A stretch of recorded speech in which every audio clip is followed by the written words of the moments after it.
Norwegian horse. No, the Mongolian horse. Oh.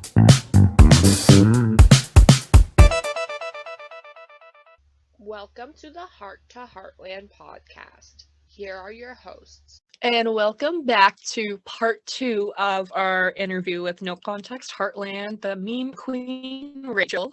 Yes. So please enjoy the last part of the episode. Let's start talking about the pairings individually. Yeah. Like maybe start with Scott. Did they actually date back Okay, when? I'm confused about that because the show has had two different canons. Because there was that scene in season 2 during the plane crash episodes where Lou and Peter are walking and she's like, oh, I need to tell you something. And she said that in high school, they had this big crush thing and there was like feelings. She didn't say that anything ever happened. She said she went to New York and when she came back, there was still feelings. And so then they dated and they almost got married, whatever. But in the high school reunion episodes, they said that they dated in high school. No, yeah, they said they dated because Scott said dating you was the only good thing I remember about high school. They definitely had like a thing at least because when Lou told Amy that she kissed Scott, she was like, oh, it was exactly like high school, which I didn't expect because I didn't think they dated in high school. Yeah, and in season 2, when Marnie was kind of being like, I could be your caterer for Dude Ranch. Lou was like, oh, it's Scott, like I have to go. And she was like, this has been a long time coming. Yeah. So I think, I mean, it's kind of like sometimes they forget things like, you know, Jack's age or what anniversary Peter and Lou lit the lanterns. But I don't think they dated in high school. I choose to accept that as my canon because that came first. Here's what I choose to believe.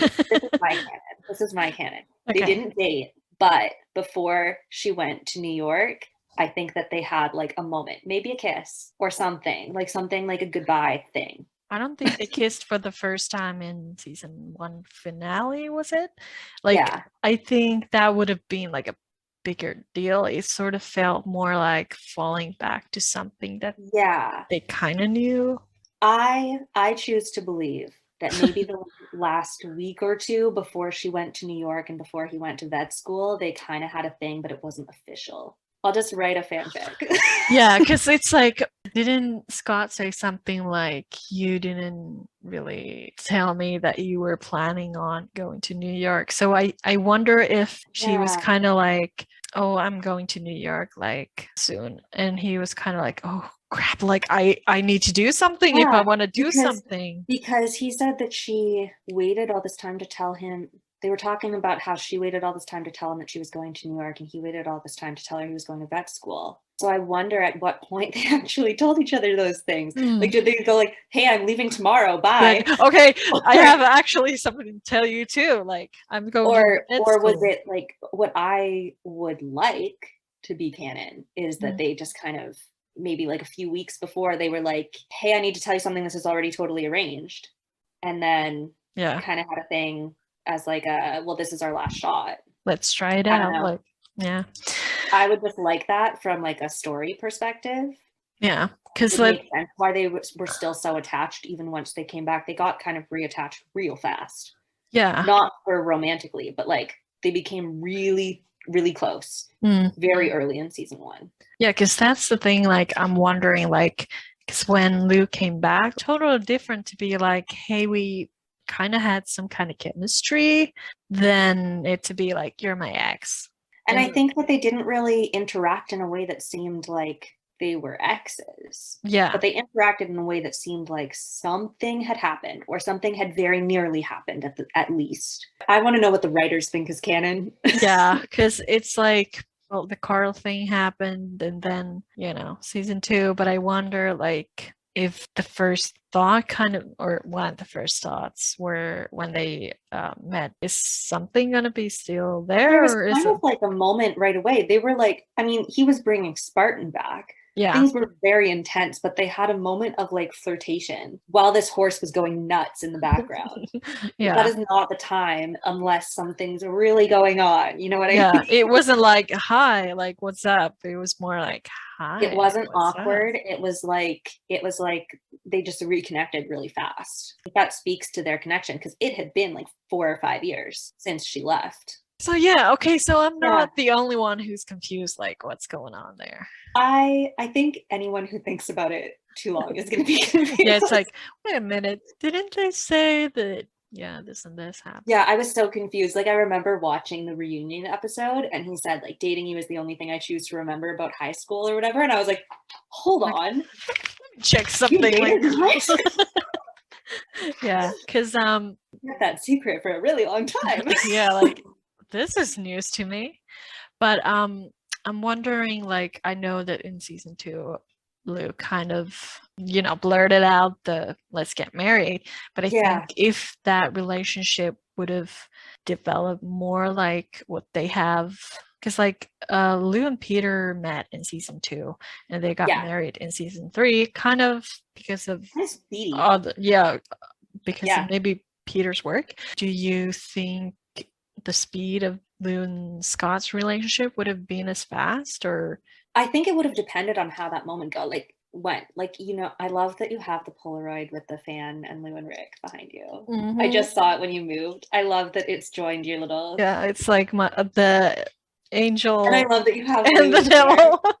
You have a themed episode going. Yeah, Is this yeah. for me? Yeah, it is. It kind of is, but also it's going to be permanent. So I love it. yeah. Yes. Anyway, I guess so. We're talking like if that scene where he said they should break up and she said they should get married, if that scene had gone differently. So like, I think it depends on how that scene would have gone, because if he had agreed to get married at that time, I think that it would have been pretty speedy. But there's also the opportunity for what if that scene went exactly the same and then she didn't meet Peter and they just kind of reconnected, her and Scott, later in the season. If that had been a whole season arc, they break up at the beginning, it's real awkward, and then by the end they get back together, then I think that it could have been more drawn out and maybe like at least a season behind. Instead of getting married at the end of season 3, maybe she would have gotten married at the end of season 4 or something like that. I think it really depends on how that proposal went, to be honest. Yeah, because I was wondering, like, if they would have gotten married, like would they had moved out, because I feel like, well, where does he live? Yeah, like that's one somewhere. big question, because like at the same time, Peter has been around Heartland a lot, but with Scott it's different because it was kind of like Scott his home. has a life already in Hudson. Yeah, he's got a business. I imagine he has a home, an apartment. After a long day of clinic, after a long day of vet work, he just sleeps in the backside of his car. Yeah, like it's like just pulls a blanket up to his chin in the bed of pickup truck. Good night. Yeah, fun Alberta winters. No, it's like Heartland was Scott's home, just to some degree. Would he have come back to it, or would he have been more like Lou's, like, see you later, like I'm going to live with Scott? I feel like she would have gone to live with Scott because it would have been close enough that she could have come back literally every day. So I think they would have been around a lot, but I don't think there's the logistics of that house aside. Yeah. Where does everyone sleep? I don't know how it would have worked. Maybe they would have actually built a house near the Dude Ranch. Yeah. And it would have actually happened. Or on a different part of the property, kind of in between the Dude Ranch and the house or something. But I think at least for part of the time, she would have moved in with wherever Scott lives. I think it would have been more satisfying with Scott and Lou, the living situation, than with Lou and Peter. I mean, to me personally, I mean, I love that Lou's at Heartland, but at the same time, I feel like she wants to have her own home. She wants to have her own home, but she doesn't want to leave Heartland. And I think that Scott having a place in Hudson would have really lent itself to that, because she would have been able to leave Heartland, but also not leave Heartland. That's like why she didn't want to go to Vancouver, why she didn't want to go back to New York. It's why she didn't move to wherever it was that Mitch's ranch is. It would have made a lot of sense. Yeah, I think that would have been the perfect combination of, her having both worlds. Because I always felt like had a really good compromise there. Yeah, because when they had the Hanley place with Peter, it was kind of like that. Yeah. Yeah, she was okay with that. That was what she wanted. She wants to have her own life, but she also wants to be close enough that she doesn't have to let go of the life that she's built since coming back from New York. So I think she would have moved out with Scott, wherever he is. I want to see his house. Yeah. What's his decorating taste like? It's just a little hut behind the clinic or something. Like he's Just in, always like, on a call. Just in the parking lot, he has like Yeah. a trailer. Yeah. I hope not. I mean, he deserves better than that. I know, he's a vet. Yeah. He has money, right? Yeah. You would It's his think. business. Yeah. He has enough money for a house or a condo at least. But that's always been kind of one of the things that I've thought about, like, what is his life like? Because in season 4, I think Lou's looking after Cherry Jr. She's That's pregnant, season 4. right? And then When Lou's pregnant? was it? Anyways, like When Lou's Scott pregnant, or comes is it for. in like season 2 when when Peter comes when she's looking after the kid? He's like, "You Wait, would've told who's me that, who's the right? kid in season 4 when Scott You would have comes told me around? if that was your kid, right?" Yeah, because it's there's the scene where Scott's like with the kid and Lou's kind of like, oh, you're good with kids, and he's like, oh, I'm actually dating this woman who has a Oh, something like that. I I think. have a vague recollection of this, but I have no idea when it was. Yeah, so I'm like, okay, like give us more. Like, what is Oh he my god, I want live Scott like? as a stepdad. That's adorable. Yeah, like he's obviously good with kids, so it's Yeah. kind of interesting to think about if they had kids, like what kind of father he would have been. Yeah, he would have just been precious.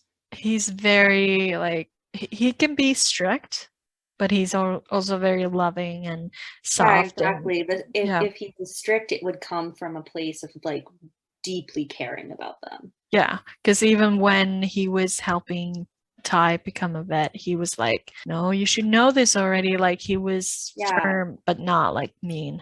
It would have been nice to see him as a dad, because I think even Yeah. though he is very busy with his work, I think he would have made time for the kids, because Exactly. I want to believe that because his youth was not very balanced, he wants to make it right for his kids. Yeah, I think it would have been similar to how they portrayed Ty becoming a father, Yeah. where Scott would have really wanted to have them have a different upbringing than he did and have them have a different family dynamic than he did. I do think like Ty got real protective. Like when he built that Yeah. treehouse, it was like 2 inches off the ground. I don't think Scott would have been like that. I think No. he would have trusted that they need to have risk sometimes a little more. So I think it would have been honestly a little more healthy. Ty like smothered Libby. Yeah.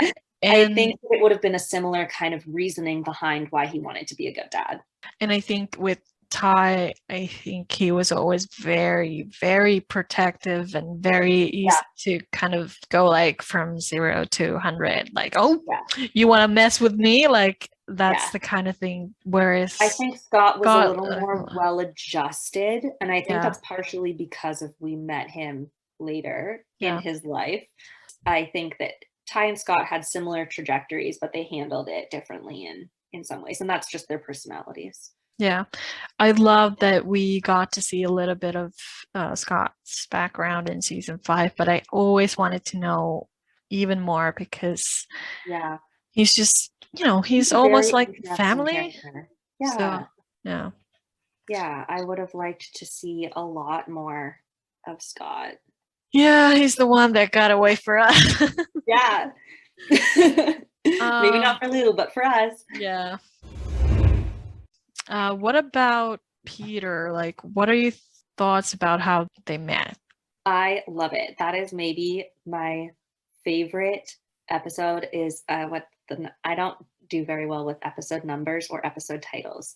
The one where they met in person. Seismic Shift. See, sometimes I remember an episode number and sometimes I remember an episode title and sometimes I remember nothing. There's no other options. Anyway, that's one of my favorite episodes basically in the entire show. I love that episode. I really enjoy how they met because I just think it's interesting and fresh and you wouldn't really expect it on a show like Heartland. Or honestly, I don't know if I've seen something like that in many shows at all. And I think it was very timely because by the time they were filming, like that was a lot. It was like the late 2000s. So like internet dating. Oh my god, how they like would message on MSN. Yeah. Adorable. Yeah. Yeah, I really liked it. I liked the conflict, and I really enjoyed when she was like hiding him from her family. She just like slammed the door in his face. I just Like thought my there was a kiss. lot of there was a lot of comedy to it. There was a lot of really interesting things, and I think that was really difficult for both of them to handle because they really liked each other and they had a lot of chemistry, but she was so afraid that her family was going to hate him. And that made him insecure once he realized that she was really putting off telling people about him, because obviously if she was serious about him, in his mind she would have told them. He didn't really totally get why she was putting it off so much and everything like that. So I think that really kind of came to a head towards the end of season 2. Obviously, that when they were going on that trip and he was like, well, there's no point, let's just turn around. And Yeah. I was like, no, no.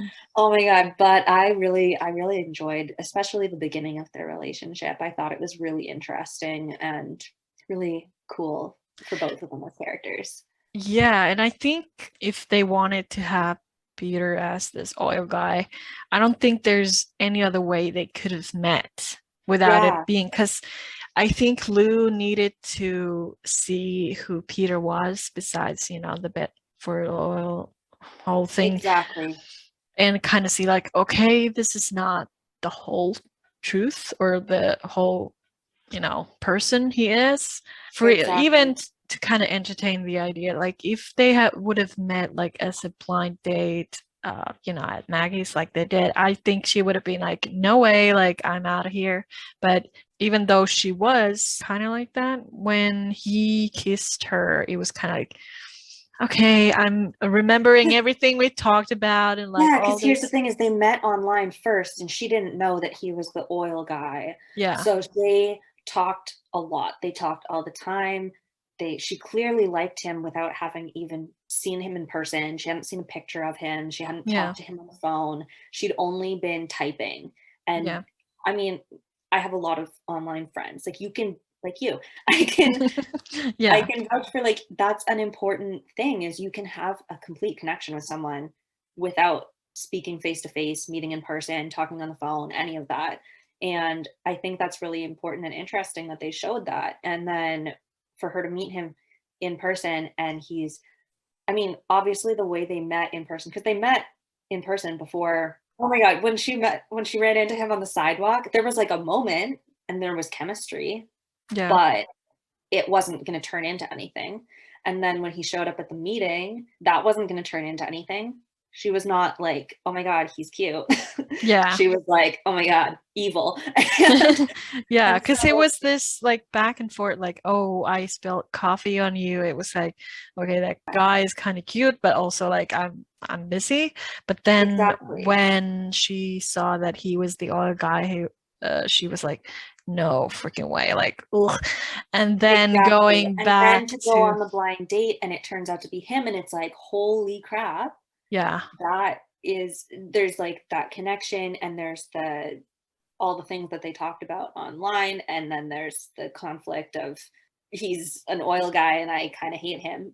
But I think that was super interesting, and then I just love that she like walked out but she like didn't actually leave. yeah. And then when he kisses her and it's just like this moment and she just like realizes like I really when she goes back to kiss him, my heart That's signature Lou my style. heart. And then she just basically spends the next few episodes kind of battling with that. She really likes him, Yeah. but she doesn't want to like him because of who he is. And then she kind of has to figure out the balance of how much she likes him and who he is versus who she thinks he is. And it's just really Yeah. interesting. They did it well, the Mhm. build up for the like start of the relationship. Yeah. And I think even though they were morally in different places, I don't think that's necessarily a bad place to start a relationship. I think Yeah. it's interesting, or was interesting to me at the Mhm. time. I was like, oh, I want to see where this is going. Spicy. Because it's like, how could this work? I think there can be changes in attitudes and morals and things like that as you develop the relationship. And I think Yeah. I don't know if that happened with Lou and Peter necessarily because they kind of forgot about the oil thing, but I think in a working or healthy relationship, you kind of have to meet in the middle. Sometimes Lou kind of gave up more than Peter, maybe. So I think, Moving to Dubai, I mean, yeah, there were some things that I don't think that were kind of balanced in yeah, that and sense. I think that's not even necessarily so much about Lou and Peter specifically, but it's about the writers, and obviously they couldn't dive too deep into the oil industry thing without Yeah, upsetting a bunch of people. And so that kind of took an effect on the relationship because they had to focus more on the people and less on the situation. yeah, Obviously they could still do the like everyone in her family kind of has this distrust for him at first, and I think that obviously that like end of season 2 when she's like hiding him at the dude ranch and hiding in the seat of the truck when she just like goes in, she's like, oh, I lost my earring and stuff. yeah, And I think that that speaks to her. She really likes him. She mm, really wants this to work, but she's so afraid that if she tells her family about it, they'll make her, I mean, she's like an adult and she can do what she wants, but like that they wouldn't approve and that she would have to end it, or that they wouldn't approve and she would lose them. And neither of those is a good option for her. So she's trying to protect herself by being like, well, I can have both. And she's trying to keep them separate and compartmentalize yeah, what she thinks she does very well, but she doesn't always do that great. yeah. So Yeah, it was a really interesting start to a relationship. yeah, because That really I blew was wondering like, is that a good thing that she kind of, because the word she used was you stand for things that make my blood boil or something. me. So Yeah. I'm like trying to like, okay, well, is that like healthy for her to kind of ditch that kind of um I think the thing is that like she's considering that in terms of like the oil industry in general, mm, where he's actively making an effort for Bedford at that point to become more environmentally friendly. And he's trying to work on some of the issues that are those things that make her blood boil. So I think that factors into her accepting him yeah, as well. Yeah, I mean, like opposites attract and you can yeah, really challenge each other. I think he challenged her to re examine what she thought about him and about the oil industry and kind of work on that for herself. And she also challenged him to push harder for his company to do yeah. better. And I think that that was really important for both of them. What did you think about the proposal? I thought it was really cute. And I loved when he was like, this isn't the top of the Eiffel Tower, but it'll do. And like, Yeah, okay, so like he should have told her up front that the Paris trip was going to be a work thing because yeah, she did the thing that Lou does and she gets ahead of herself and she was planning and imagining what it was going to be like. And she was so excited. And I think she kind of let her expectations get further than they should have been because he didn't tell her that that was what it was. If he'd told her that, then she would have known that and she probably would have still gone. yeah, I liked that it was at the Dude Ranch. I think the Dude Ranch is a really important place for them, obviously, over the years. I thought it was really beautiful. And the Dude Ranch is something that really connects them. It's the place where she first meets, I mean, kind of the idea of Peter with the people that work for him staying at the Dude Ranch, that kind of mm, kickstarted that storyline. And it was where he stayed when he came there. It was where they like had the cute like sleigh ride and like the proposal and like the getting back together, like everything happens there. It's like their place. yeah, And I think it's better than him proposing in Paris. yeah. I mean, I Because could it's more meaningful. see why Lou would think that that's the most romantic thing she Yeah. could imagine, but at the same time, Dude Ranch is kind of like this character within their relationship in a way. Yeah. I thought it was, while it was kind of low key, it was kind of meaningful in a way because it's Yeah, a special exactly. place. Paris is like a cliche romantic thing. It's romantic because everyone thinks it's romantic, but Yeah. the Dude Ranch was romantic for them because it was personal. Do you think they should have gotten married at the Dude Ranch? Oh yeah.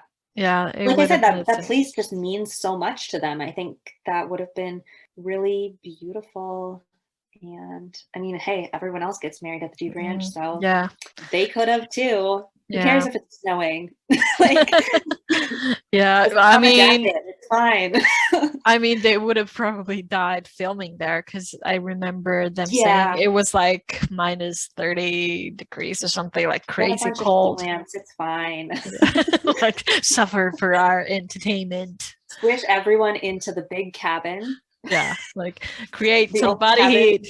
The only cabin we see the inside of. Yeah. Do you think there was a big significance with Max, the dog?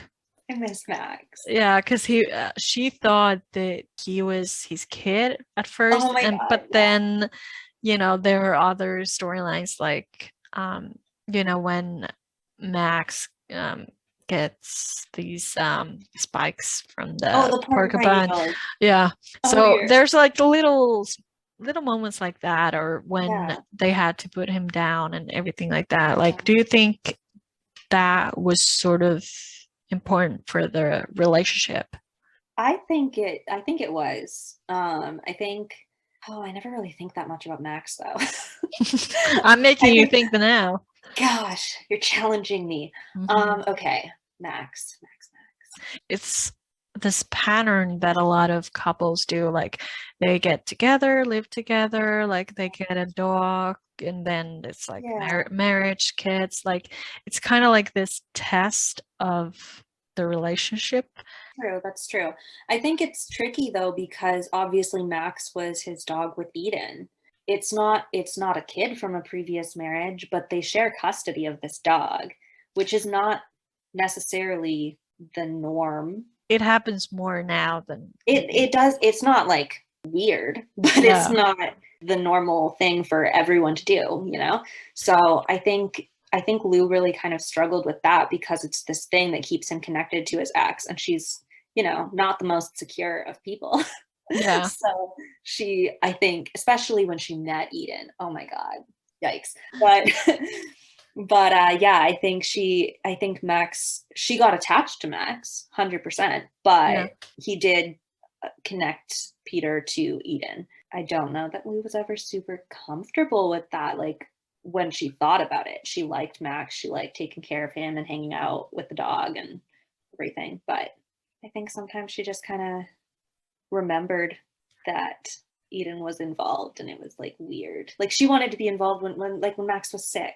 And Yeah. she was like, I want to come to the like vet appointment or whatever. And he was like, I would like that. But like also like that would have been super awkward because Yeah. that's like Peter and Eden and Lou just like sitting there. They're like, in this room. so It's interesting. yeah, I just always thought that it was interesting that they brought in that dog to the relationship, kind of to show some things that maybe needed to be displayed to the other character. Yeah. Because it's not something they have done with other characters, I don't think. I mean, yeah, it kind of helps build Peter's past, that he has a life before he met Lou. He had this marriage before Lou. He had this dog. He has it's a whole life. And that's something that we didn't really get in any other way from him. It was Max that brought that all about. It was why he told her about Eden. It was why she found out about Eden to begin with. It was nice, like not too drastic in a way a human kid might be, but it's still like a big commitment. Yeah, exactly. It would be much harder for Lou to have wrapped her head around if it was a kid. Yeah. She was not ready for that. No, that would have been, as we could tell by the pregnancy scare storyline. Yeah, that would have been maybe too much for her. Yeah, I think at she that would have point. panicked and pulled away.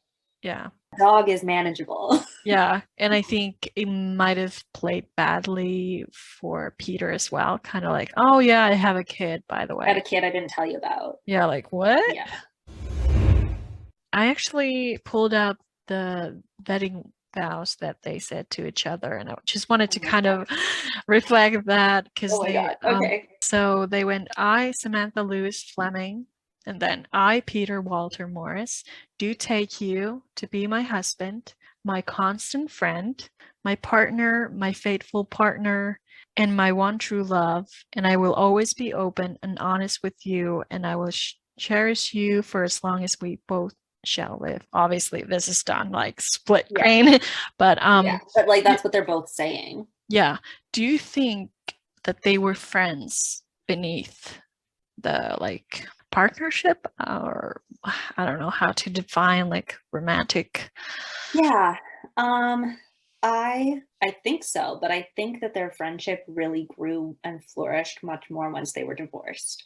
Like I think there was an element of it, and they did care deeply for each other when they were dating and when they got married. So the only relationship we had seen her with before was Scott, and they were friends first. So it was a much more natural progression, where with Peter, they were kind of building both a friendship and a romantic relationship at the exact same time. Yeah. And obviously it's TV, so we see more of the romantic relationship. Yeah. So I think that they were friends, but they were focusing more on the romantic thing in the show. Yeah. And so we didn't get as much focus on the friendship. So it's hard to say whether they were having a solid friendship foundation as well. I think it was there. I don't know if it got as much focus as it should have gotten, either from the show or from them, the characters. But it's become much more solid since they got divorced. And I think that's part of why it will work now. I was reading these and I was wondering, like, that's an interesting, choice to kind of put Yeah. there, because I think most of these things we don't necessarily see when they're Yeah. married to each other, but then later on, like My Fateful Partner, like they were, I don't know how you feel about Sylvia, like. Okay, I will die on this hill. There was no affair. Okay. What do you think he meant in season 9, episode 17, or whatever Oh my it God, was? the way you remember episode numbers is unreal. How I do you just do rem- that? I just My rem- brain doesn't work no. this way. Either way, it's this scene in the car. I think you might remember when Yeah. Oh my God, that seems so painful. when he's like, that was a mistake. I realized it when I saw the rings and all that kind of stuff. Like, Yeah. what do you think he was referring there? Okay, so I don't think that there was an affair. I think that after they separated, he jumped into a relationship way too fast. Yeah. In an attempt to make himself feel less upset about what was happening with Lou. And I think that he just started dating Sylvia. I don't know that he ever really was in that relationship. I think he was just kind of pushing himself. And that he let it get really serious because he thought that was what he was supposed to do.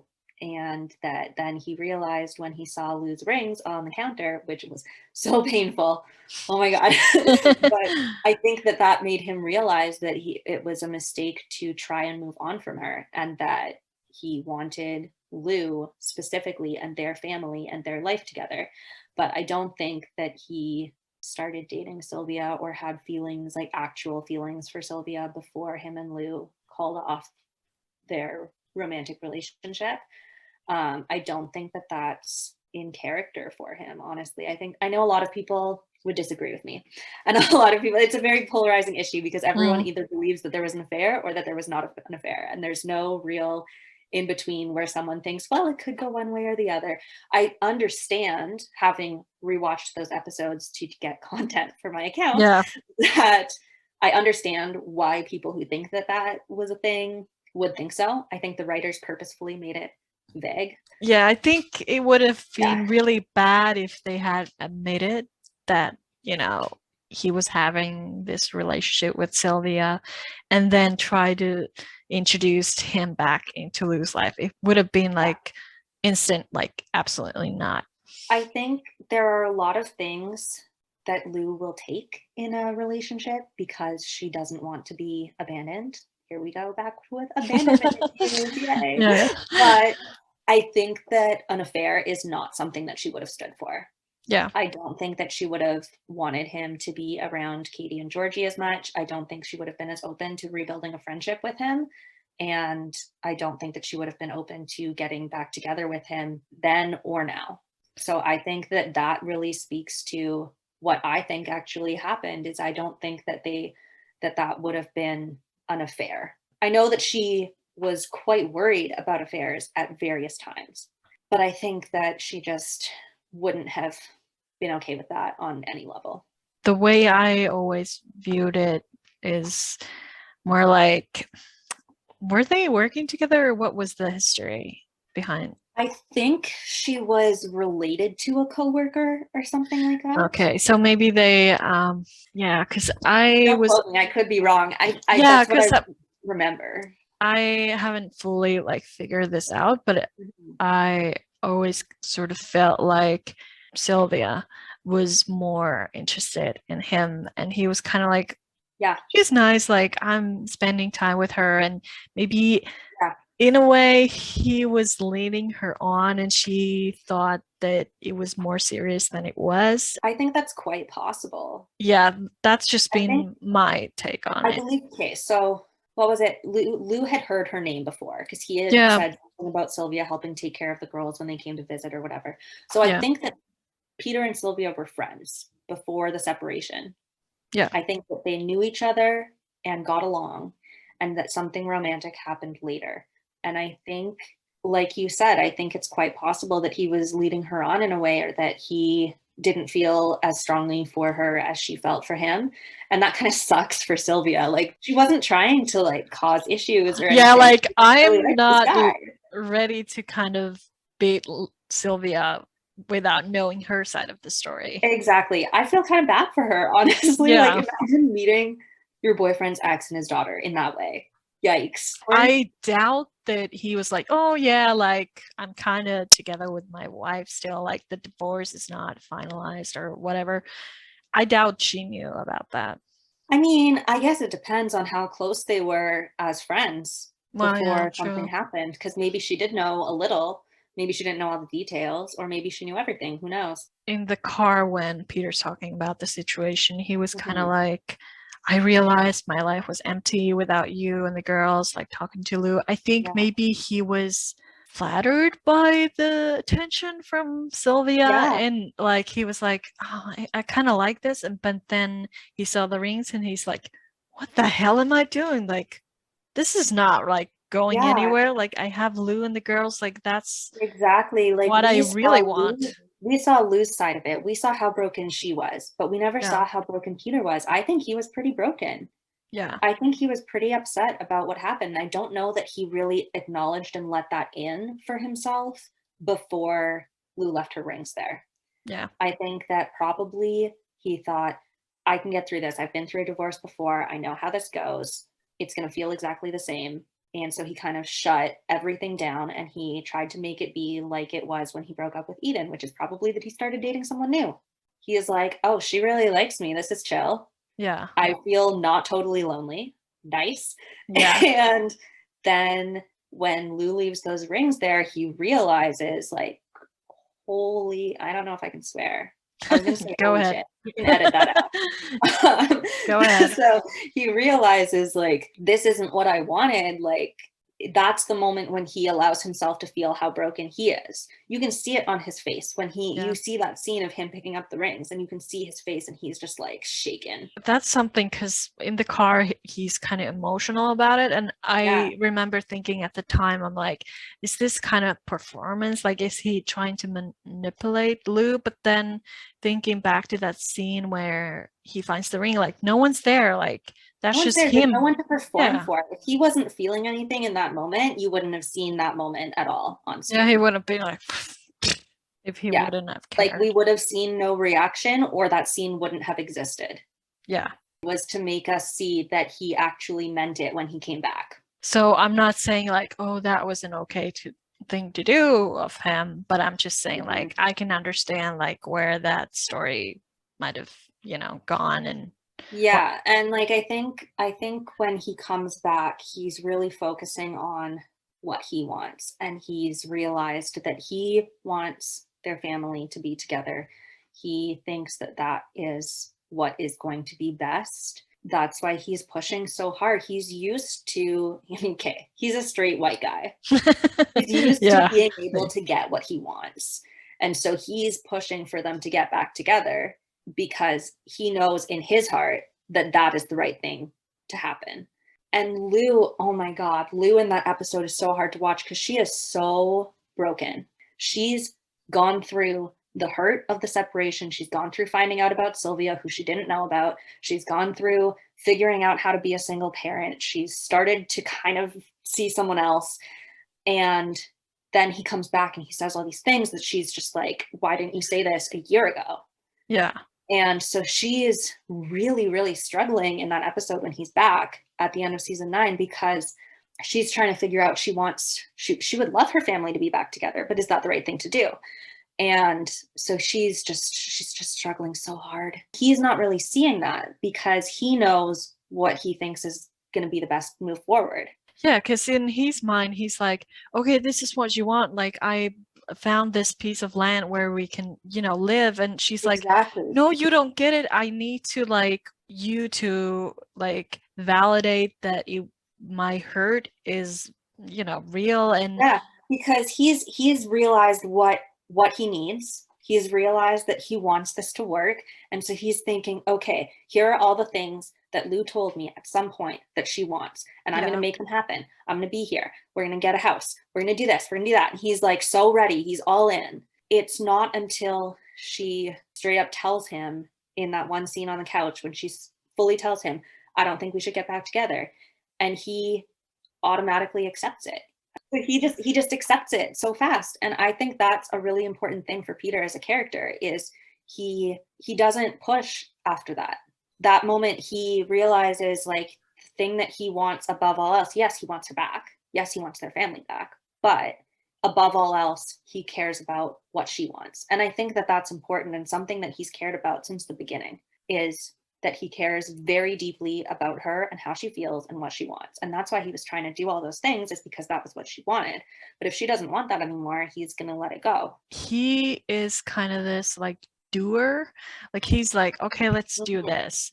Like, he's very episode action oriented. yeah, in episode 10 of season 10, I want to say, when they're about to sign the divorce papers, he's like, he says what you kind of said, like, I've been through this before, like, I think this is what we need in order to move on. And Lou's like, well, like, this is not like your previous divorce, like, we have kids. And like the thing she says about how the door always has to be open. Yeah, so I think she needs more assurance from him to kind of know, like, no, we're on the same page, but I just need to let you know that this is how I see it, but it's basically the same thing that you're feeling. And I think it's really interesting that it's her first divorce, but it's his second. So he thinks he knows exactly what it's going to be like. But what he's forgetting in some of those moments is that it's a totally different relationship, not only because of them having kids, but just because it's Lou and not Eden. Like, it's a different relationship. It's ending for a different reason. And he's, I think, kind of leaning on, he's been through this before, so he can handle it this time. He's like, oh, I didn't die, so I'm like, let's just do this. And then he starts to realize over time, you see it through season 9, you see it in season 10, you see that he's realizing that it's different this time. And I think that, not to be like everyone's just permanently in love with Lou, but you know how we talked about Lou being the one that got away for Scott? I think that Lou is also the one that got away for Peter. I think that she's the person for him. She is his person. But that's, I think, why their friendship becomes so much stronger after they break up, is because he just wants her to be happy. He wants her to be in his life in some way, and he wants her to be okay. And he wants to be there for her in whatever way she needs him to be. That's why he does most of the things that he does. I think that's really beautiful in a way. So to get back to the vows, like, there was that my one true love, which is we kind of covered. And then there was I will always be open and honest with you. What do you think about that? Were they open and honest? I think they try. Yeah. I think that they really, in the beginning, I think that they do pretty well. And then once Dubai starts falling apart, it just goes downhill from there. And I think that is really speaking to their lack of communication and their difficulties with that. I think that is something that they really, really struggled with. I mean, even like when Dubai was being an issue, Peter really just kind of shut it off. And he really fell into that trope of like, the man's got to provide for his family. And be strong and not hurt by anything and Yeah. be okay and stable and blah blah blah. So he really just kind of leaned on that, which makes sense given, you know, his age and the place he grew up and who he is as a person. Like, I think that makes a lot of sense. But he really, like, he would have handled it a lot better if he had felt like he was able to talk to her about it. And he was afraid to be seen as a failure, and he was afraid to admit that he had done something wrong or made a mistake somewhere. He just tried to bottle it all up inside. He didn't want it to affect Lou or their daughter or any of it. He wanted it to be his problem. And so it kind of just, if he had been able to be open, and that's like a problem with Peter. I don't think that was a problem with Lou in that instance. But I think if he had felt like he was able to talk to her about it, they would have handled it together quite a lot better, and it would have changed the trajectory of their entire marriage. I think Lou's pregnancy with Katie kind of helped realize that, okay, we can't just like go down this path. We have to do something. And I remember really like, because season 4 was difficult to watch for them and for other reasons. But I think the moment where Lou finds about the, you know, financial situation, and she's like, oh my God, when like, she just like stays up late and like basically hacks into his laptop. yeah. And so I remember while I was like, oh no, Lou, don't do that. I remember being happy with the fallout, like her being like, okay, we're a team. We have to do this together. Yes. And I think that was one of my favorites Lou and Peter moments in a way, because it's like such an underrated moment. Yeah. Honestly. Like, I always forget that it happened.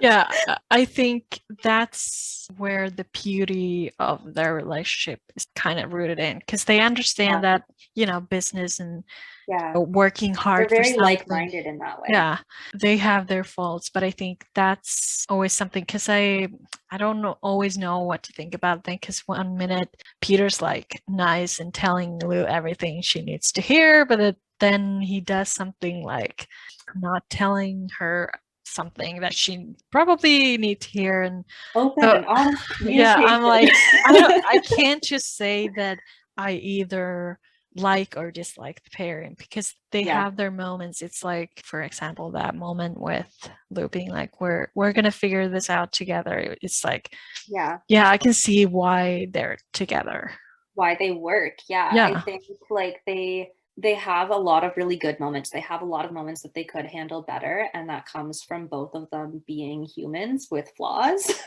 And I think that makes them really real and very interesting, is that they're not perfect and they mess things up a lot and they try and come back from it. And I think that that's really just like beautiful and human. I remember at the time when I was watching that first time, I was like, oh, like I'm just like nervous, or I don't like where this is going. Like, but now that I know where they're at and can be kind of like, okay, well, I know what's going to happen. Like, I can just enjoy this. Like, I found myself really focusing on the performances and the moments that Michelle and Gabe created together. And I'm like blown away. Like, I've never been married, I've never been divorced, but I could me either. I could just like feel like this is real. Like, I could imagine this being real in real life. Exactly. And you don't get that a lot in TV. There's always some element of fiction that comes with it, and you can take yourself out of it and you can just say like, I know this isn't real. But sometimes with Michelle and Gabe's performances and the way that Lou and Peter handle things, good or bad, it's just like, it feels like you're in the room with a real married couple, and it's just so raw sometimes. It's just like, I don't know how to do it.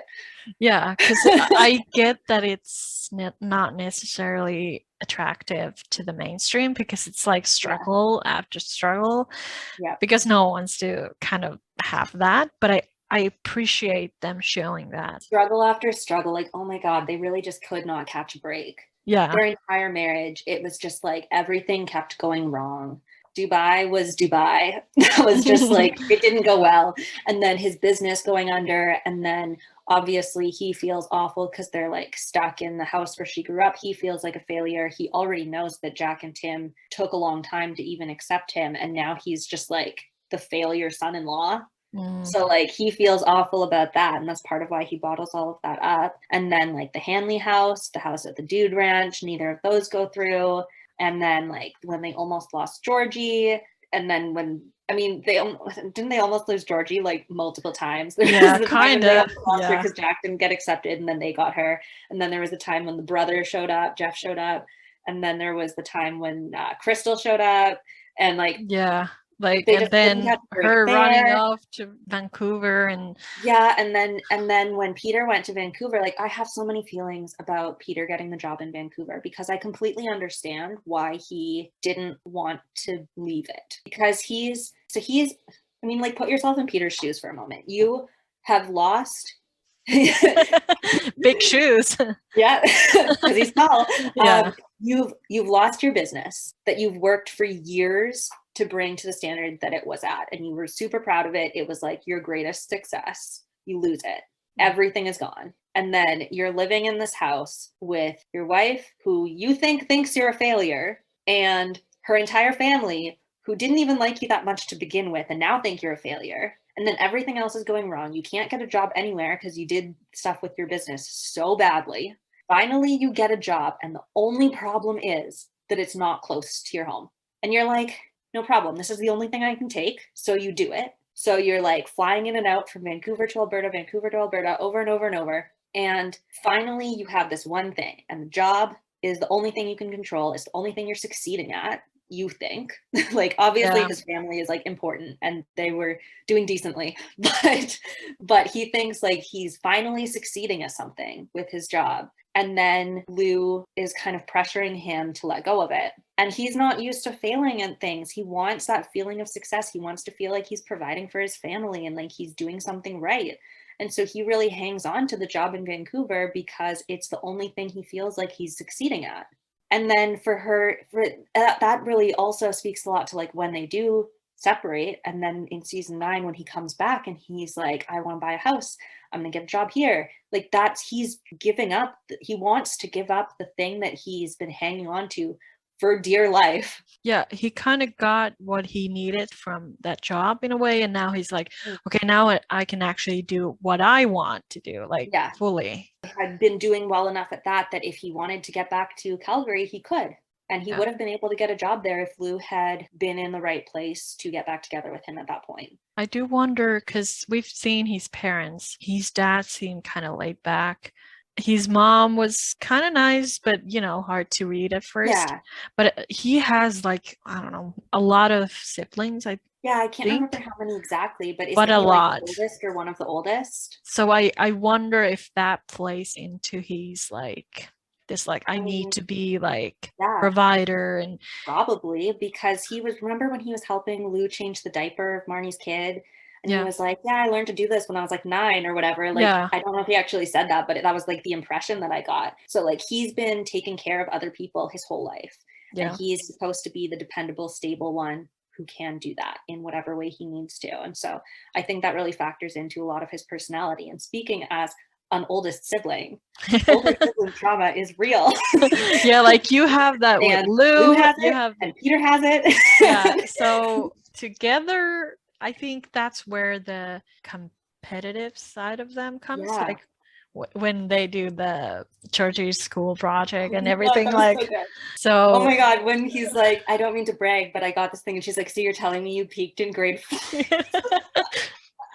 Yeah, so I think there's a lot of similarities that probably create these conflicts, because they are so similar in ways. They're both very, very stubborn, and they like to be independent and successful, and I think those stem from different reasons. His is like he wants to be stable and he wants to take care of all the people around him, and hers is that she wants to be good enough that no one leaves her. So it stems from different reasons. That's very boiled back, but kind of gives the idea. So I think it comes from different reasons, but it manifests in very similar ways. So I think that kind of, it lets them understand each other very well, but it also causes them to clash sometimes. What are your thoughts around Jen and Peter? Like, do you think she was just a rebound? Like, what do you think about that? I have a tough time with this one because we didn't really get to see that much of them. But I think, first of all, I really like Jen. as a character. I think she's fantastic. I think Lisa is amazing. And I want more Jen on my screen right now. She was so great. I loved her. But I think that she kind of represented Peter finally realizing that Lou wanted to move on. He only started dating her when Lou was already like pretty serious with Mitch. And I think it was kind of like he was just ready to try and move on. And I don't think that it worked as well as he hoped it might. I know we talked about how he probably didn't like Sylvia as much as Sylvia liked him. I don't know if it was the same thing for him and Jen, but I don't think he was ever really as in it as he would have been with Lou, or if he had not ended up with Lou at all. Like if he had met Jen and not met Lou at all, maybe him and Jen would have really worked out. Yeah, because I think there's a lot of similarities between Jen and Lou. And that's another thing, like why they probably didn't get along always. Yeah. I think maybe there was something comforting for Peter in that relationship. Yeah, but I can see that. But I think it's interesting when did they go out and eat Indian food or something? And Lou's like, what's like, this is so unlike you. I wonder if because Jen was much like Lou, he was kind of doing like, okay, I need to switch my behavior. Like I need to be more open to what, you know, Jen suggests. And then he was like, let's just go with it. Like, even though I don't like it, I want to try it. Just to kind of, maybe he was trying to redo some of the problems or find solutions to the problems he had with Lou. Not to the same extent. I think part of his issues before were that he was just very set in what he wanted. And he wasn't really always willing to step out of his comfort zone. He tried often for Lou, but I don't think that he really did a lot. And I think Lou challenged him in a lot of ways, but I don't think that she challenged him in the same ways that Jen did. And so I think it's interesting that like with Jen, he like was trying to go out and eat spicy food that he didn't like and that kind of stuff. But then when he came back and he was like, yeah, I didn't like it. I wonder if it was kind of like, okay, these are like low stakes things that I can change and try to get used to the idea that I need to change. Like, let's start with something simple as like trying on different kind of food and then, you know, see how I feel about that. And then like move on. I don't know. That's just crossed my mind when I was like, that's an interesting way of looking at it. Like I never really thought too deeply about that kind of stuff. I just thought it was kind of like the Indian food thing specifically. I think it was, at least from a writing standpoint, I think that it was put in to point out that in some ways Lou knew him better than Jen did because they had that history. True. Yeah. But like it's really interesting to think about that was from the writing and that was why that existed. But it's interesting to think about why Peter did that. Yeah, because I remember being kind of like, okay, so why would he change for Jen, who's kind of like, I don't know, not as serious. But then here's Lou, who's given up so much for him and who's, you know, his ex and like all this, like what's so different about these situations? Like, yeah, it makes sense that the writers probably try to point out that, you know, Lou knows. Yeah. I think the other interesting thing is with Jen specifically, like she lost her husband. And so that was like her first serious relationship after losing her husband. And that's just like, it brings kind of a depth to Jen and Peter as a relationship as well, because I think that he would have been very supportive and helpful in that kind of sense. Like he's, when it comes down to it, he's really good at that kind of thing. And I think that she kind of needed that from him, which is cool also. I kind of guessed before season 15 began the vague outline of how things were going to go. I got a few things wrong, but the general gist of it, I was on point. I like it overall. However, I think I would have liked a few things to be done differently. I would have liked to see them talk more about the problems in their marriage and why it's going to be different this time. We saw them talk a little bit about how they want it to be different this time. It's kind of like, okay, so what are you going to do for it to be different? Exactly. They didn't touch on a lot of things that I wish they would have touched on. Like why their marriage failed, why they had this lack of communication, and you know, the Vancouver thing and the Dubai thing and like all the different issues. Would have loved to see that. If we get a season 16, I would love to see that in the scenario that I imagine happening, where they have that disagreement and cycle and then are like, wait, stop, we need to do this differently. This is happening all over again, like deja vu, like. Yeah, exactly. For season 15, I feel like I really liked the first half of the season. Yeah. Basically up until like the wedding episode. I was like so here for it. And then I wasn't as much here for it in the second half of the season, just because I wish there would have been more with that talking. I wish that had been part of the second half of the season. I just forgot what season. I almost said season 5. I really liked that the first season was kind of the arc of them figuring out that they wanted to get back together up until they kind of got back together, and then they were like, hang on. And I liked that I feel like they really showed very well in the wedding episode, especially how scared Lou was of letting herself go there again. It's the same thing that she's getting excited, like, oh, I'm wanted, I'm loved, and this feels good, but then the reality hits her. She's like, exactly that scene when she came into the kitchen, she was talking to Amy and she's like, the last few days have been literally perfect. And she was so happy, and then Amy was like, be careful, and Lou just kind of like deflated, and you could see it in that moment. She was just like, oh shoot, I'm doing it. And then from that moment, I think she kind of clung to that, and she clung to like when Jessica came in and told her like, oh, you're being a good mom for thinking about Katie, because she was thinking about Katie specifically in that one moment. And then she just kind of like hung on to those, and she started using those as reasons to doubt what was happening. You start with one thing and it starts to like collect. Exactly. And she just kind of started spiraling. And I think that she was just so terrified of getting hurt again, because if her divorce broke me as a viewer, it broke her so much. Like, I think that there is something fundamental in Lou changed with the divorce, and I don't think she can ever really get back to that. Like, that divorce changed her, and it makes me really sad to think about that. And I don't think that it's necessarily always bad. Like, I think that change is necessary, and there's things that came out of it that are fine and good, but there's also some things that came out of it that are really sad. And one of them is just that she's so absolutely terrified of letting herself get comfortable in something, because she did, and it fell apart, and it fell apart so awfully. Like, I don't know how to put that. Like, it was so bad. And like, that's kind of happened for her with everything. If we go back to like her abandonment issues again, so there's like there should be like a counter of abandonment you should do that. Please do an abandonment issues counter and just see how many times I mentioned the word abandonment issues. Like, if you go back to like when she was a kid, she had this great life. She was like riding and jumping, and like everything was great. And then her dad's accident and everything fell apart.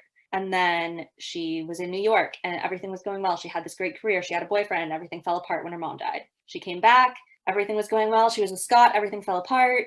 And then she got with Peter and everything was great. And then it slowly fell apart, and then it really fell apart.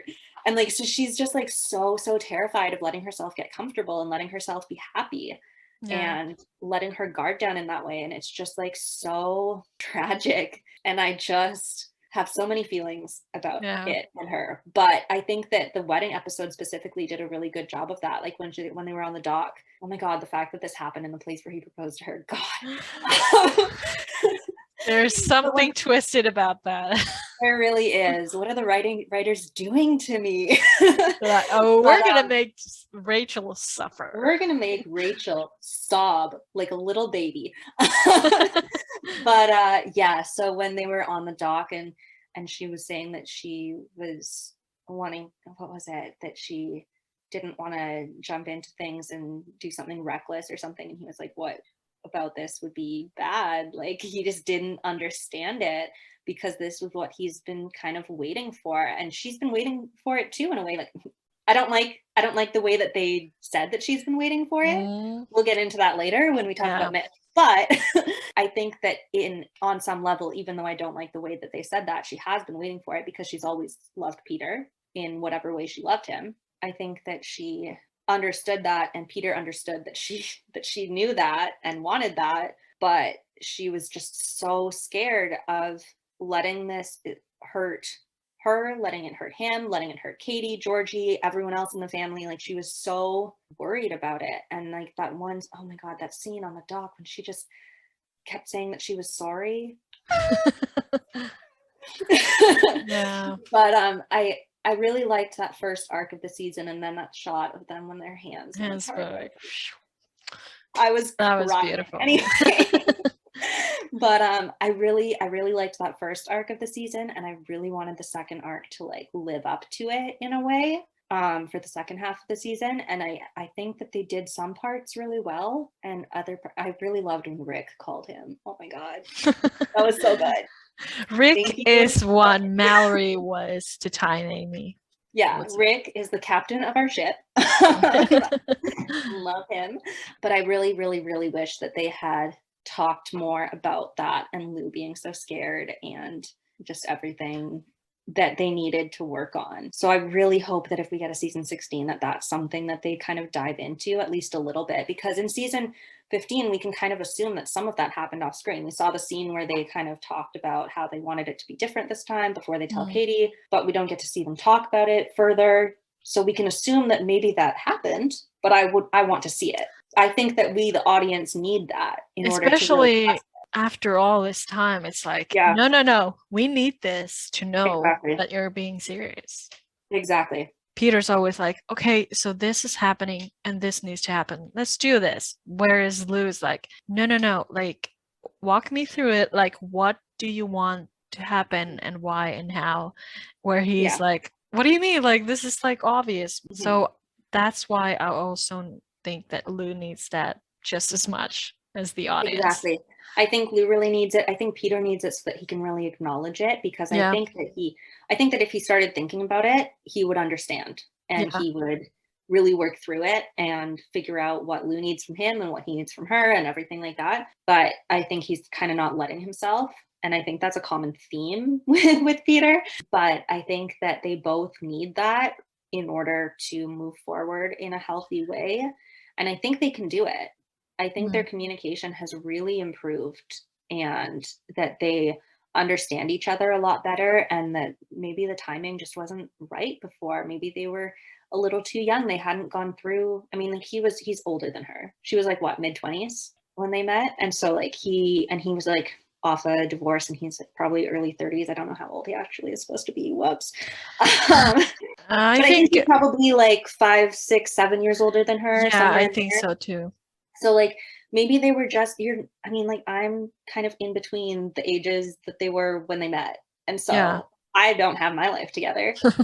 I probably have a lot of development left to do as a human being. And so I think maybe they were just a little too young, and they kind of brushed into some of the things based on their situation. And I think that makes sense, and it happens. But I think that they've done a lot of growing and developing since then, as like individuals and together, as romantic and platonic. And I think that they could really make things work now. They just need to talk about it, because that's the problem that they ran into a lot before. I would consider most of their relationship kind of long distance relationship. Yeah. And that it's kind of ironic in a way that they started out with just like talking to each other.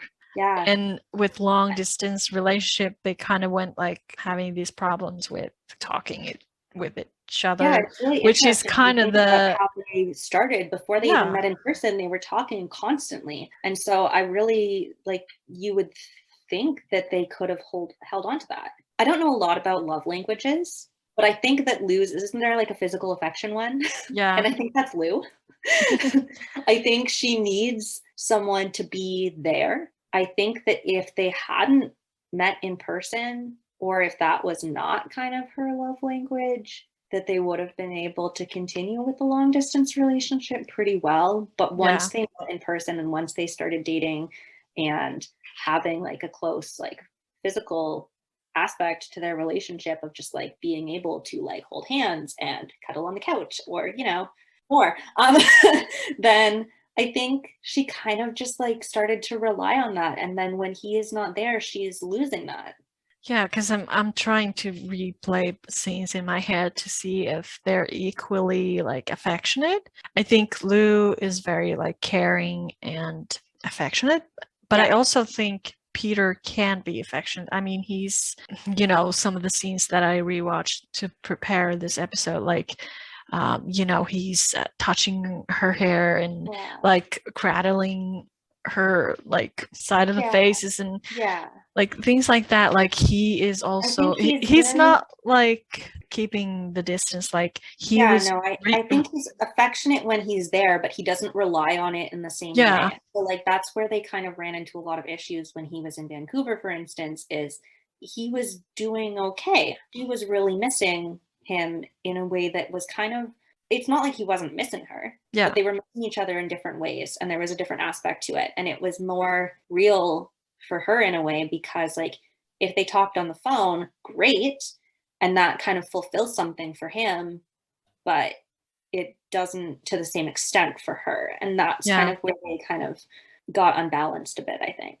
Yeah, because he's loving the affection when he has it, but when he leaves to Vancouver, it's like he doesn't think about too much of that physical aspect, I would say. I don't think it affects him to the same degree. Yeah.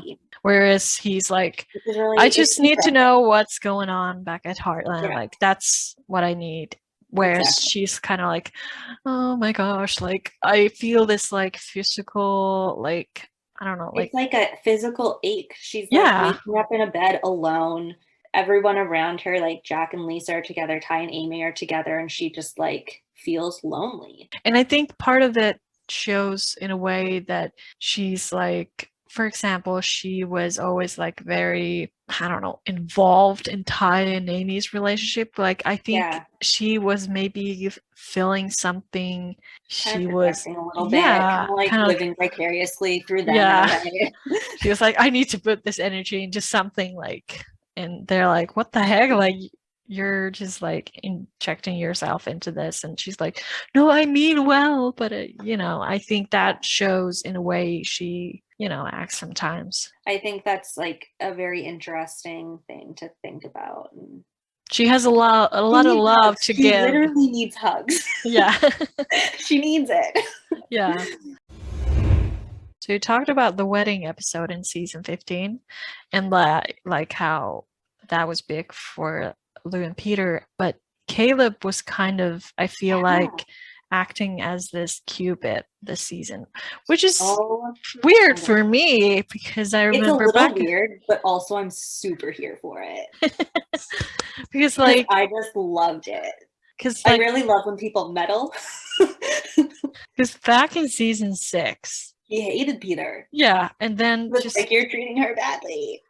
They had this like scuffle. I don't know what to call it. Like they hate each other.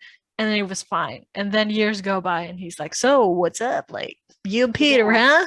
I would have loved to see more development between that. I understand why we didn't see that, but I would have loved it. Yeah. I think Caleb was just going through a lot, man. Yeah.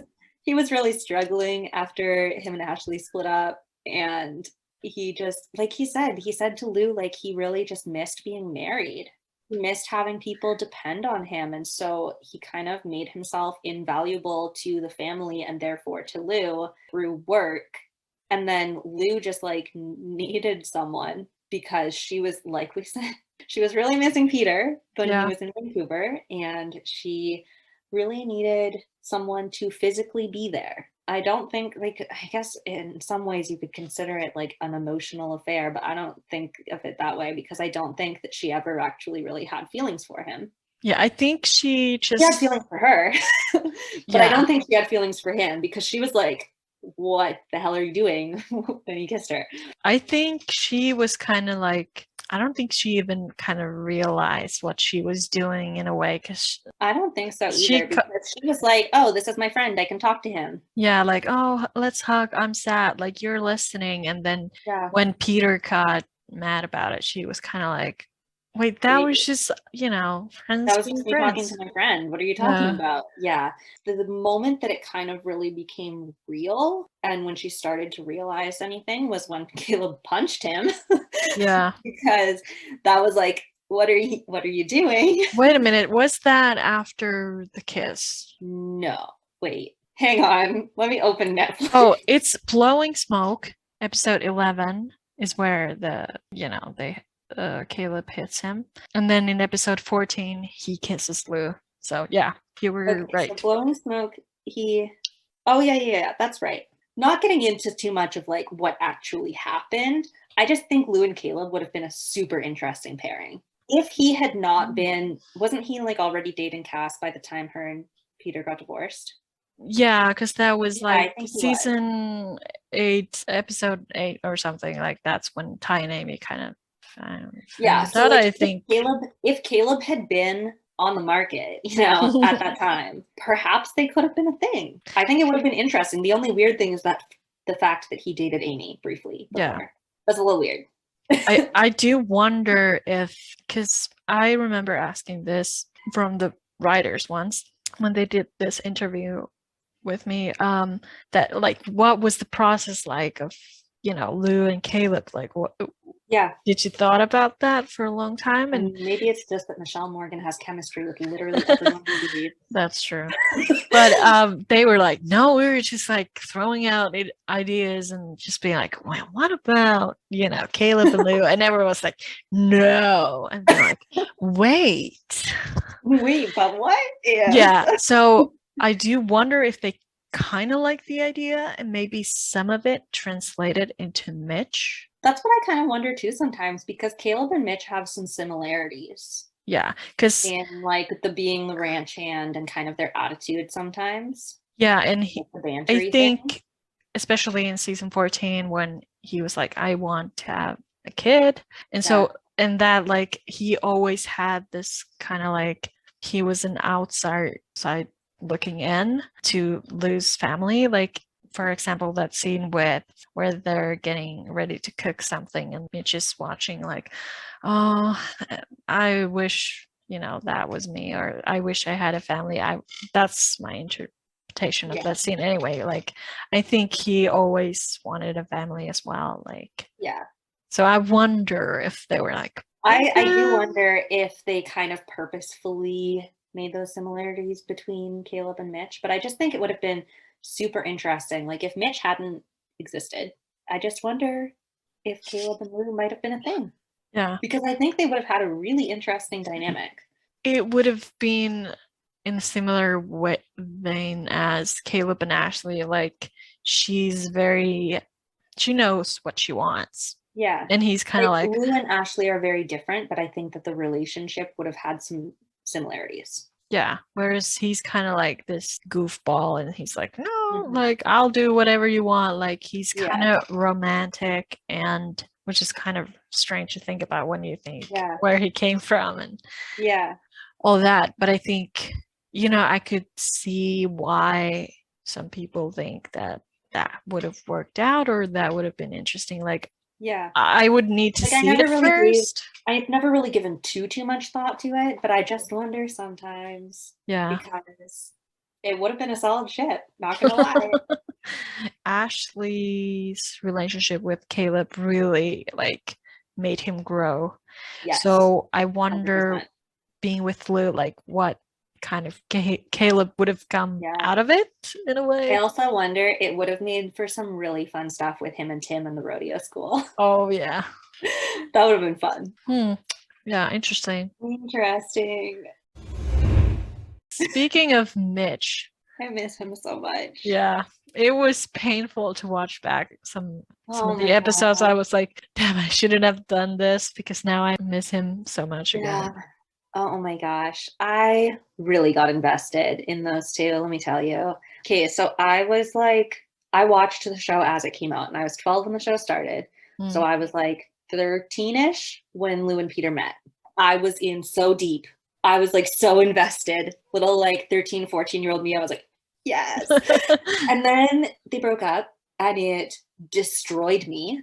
I was emotionally damaged. It was so bad. So I really didn't expect to like Mitch. Got introduced. I was kind of like, who are you? No. You're not coming here. Yeah, I was like, no. But then like, okay, that was like when she started going on all like the dates with the like guys on the spreadsheet and stuff. And I was like, I don't like any of you. I think you guys are all awful. And then I was like, when he like tried to kiss her on the date and she was like, yo, I'm not ready for that. And I was like, yeah, she's not ready for that. Yeah, I didn't like, back off, mister. I didn't like yeah. how they introduced him necessarily, but I could tell like the chemistry was there like Oh right yeah, the away. chemistry was So I really was there. like, I just like, I don't know.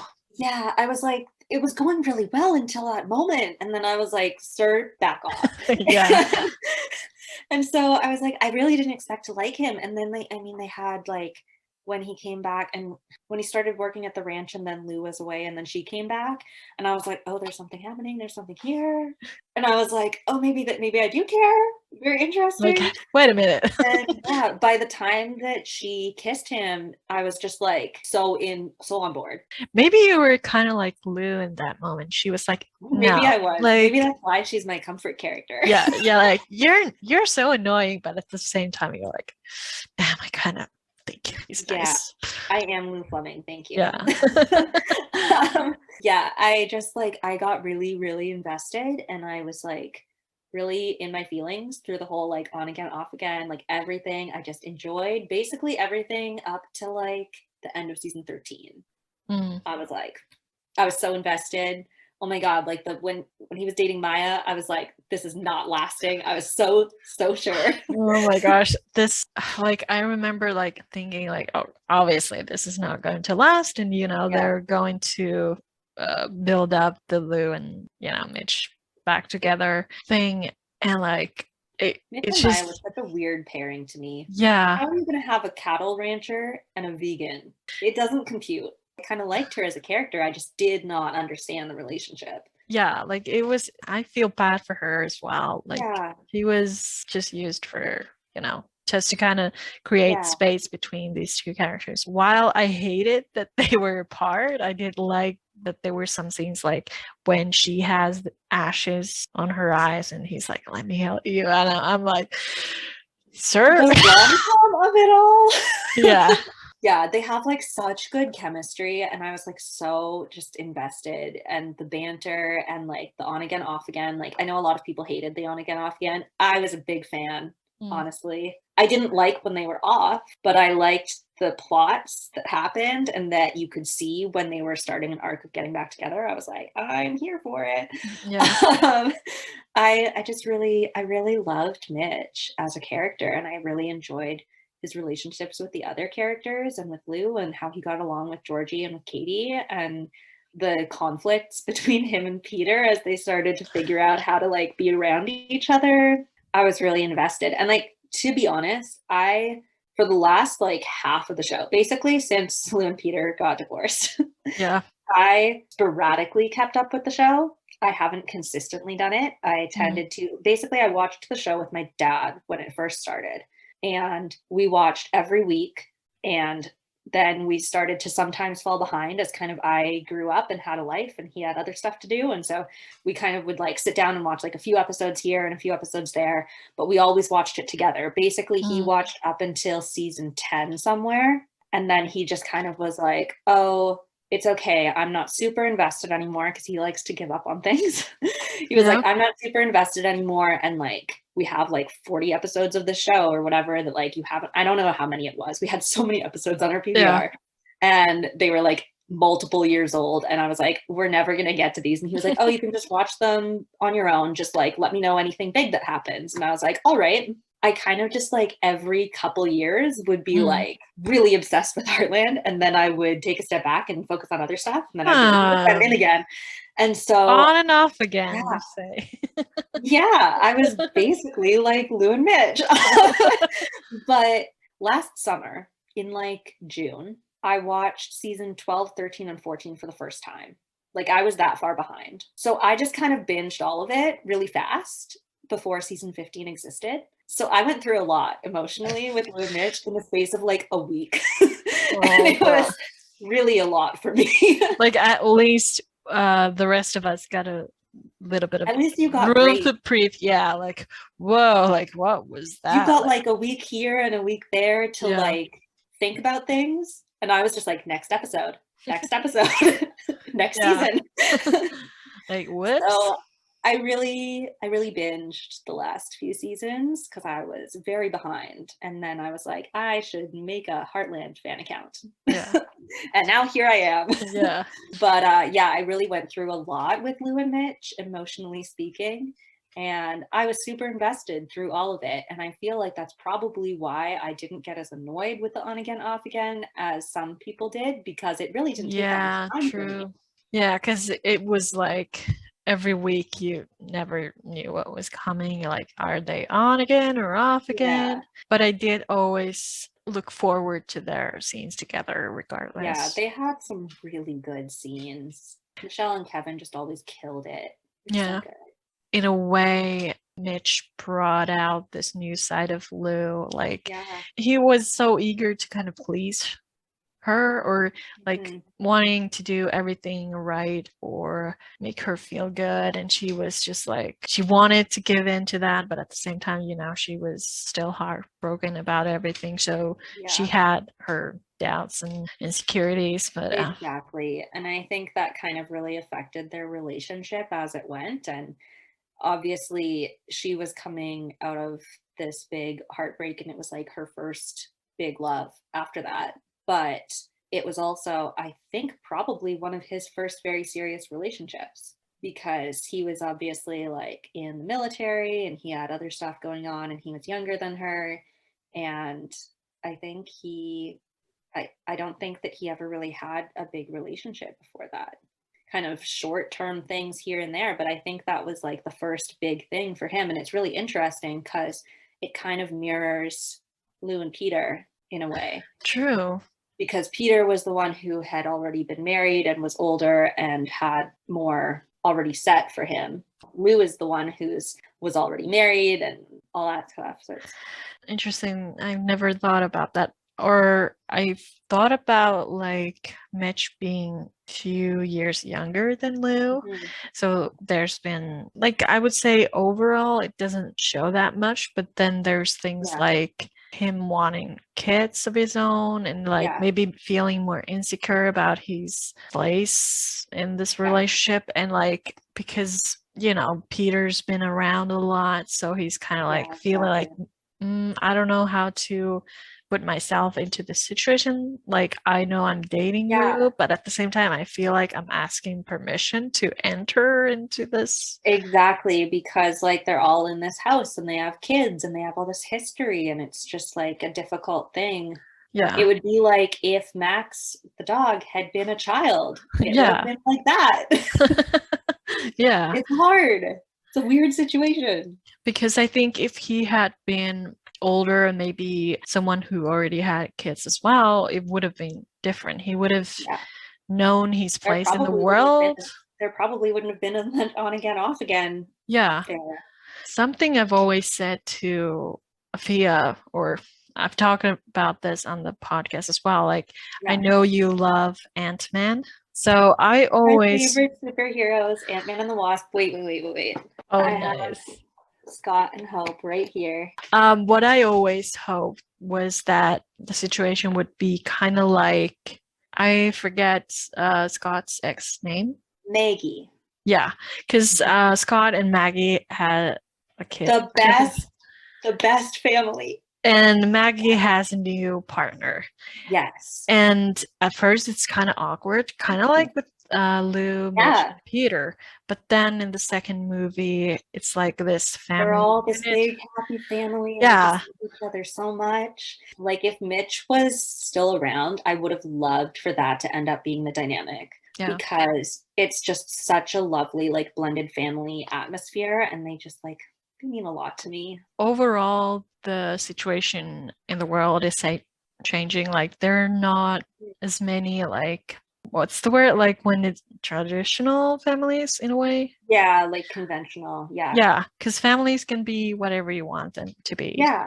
So I would have loved if Heartland would have shown that, because there's like Yeah. this traditional family, chosen family, like all these like different Exactly. aspects. So I was It's like, been really lovely to see on our screens, but yeah. alas, I really wanted the blended family aspect. I think it would have just been so good. I mean, yeah, we saw them kind of figure out how to work as a team, like that episode when they were babysitting Lindy, which is one of the funniest side plots Yeah. of the entire show, in my opinion. So good. We saw like little bits and pieces of them starting to support each other, and I really liked that. Was it season 12 finale or whatever it was when they're all having dinner and Peter and Mitch are kind of talking Oh, I in the don't know. I don't remember background? when that is. When you see Lou and she just kind of looks and she's like, wow, who would have thought? Yeah, like what's going on? So I was like, Yeah. it's happening, like, because there's like this opportunity for them to do that because they were slowly building that up, but then it got back to like, oh no, I'm the man, like, get Yeah, out. I think they kind of really fell back on like the traditional love triangle thing. Yeah. And that makes me a little sad personally as a viewer, but also like I consider myself a writer. I Yeah. haven't written anything besides fanfic, but that's not the point. Just as someone who considers herself a writer, I think it would have been really interesting to see something different and kind of explore another way of building that dynamic. But they really wanted the traditional love triangle, which I get because the drama, they need the drama. It's a TV show, but Yeah. it would have been really cool to see some other things. Do you think we'll ever see Mitch again? I really hope so, but my hopes are not high. I want to. Me too. Because I really want to know where he kind of ended up in life. Yeah, I just want to know that he's happy and okay. I really liked in season 15 that they said in the beginning that Lou and Mitch still talk. I want them to be friends. Speaking I think of, I forgot about that immediately after they said it, but I like that it was there. speaking of, Season 15?